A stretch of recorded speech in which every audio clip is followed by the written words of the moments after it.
সরকারি চাকরিতে কোটা পুনর্বহালের প্রতিবাদে কোটা পদ্ধতির সংস্কার ও মেধাভিত্তিক নিয়োগের 2018 সালের পরিপত্র বহাল রাখার দাবিতে বিক্ষোভ মিছিল ও সমাবেশ করেছেন নোয়াখালী বিজ্ঞান ও প্রযুক্তি বিশ্ববিদ্যালয়ের সাধারণ শিক্ষার্থীরা।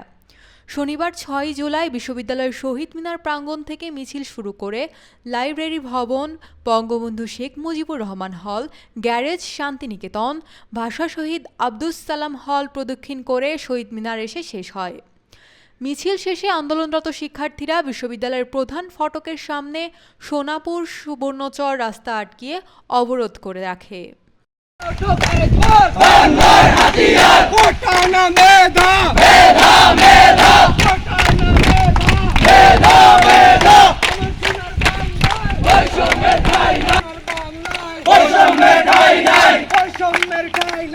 এ সময় শিক্ষার্থীরা কোটার বিরুদ্ধে বিভিন্ন স্লোগান দেন।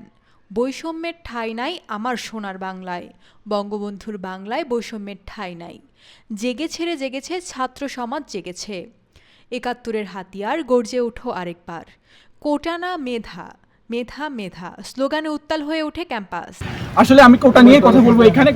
এখানে আমাদের কোটা যে কারণে প্রয়োজন হতো সেটা হচ্ছে প্রথমত হচ্ছে কি আমাদের সমাজে যারা সুবিধা বঞ্চিত যারা প্রতিযোগী রয়েছে তাদেরকে সুবিধা দেওয়ার জন্য মূলত এখানে কোটা প্রয়োজন ছিল।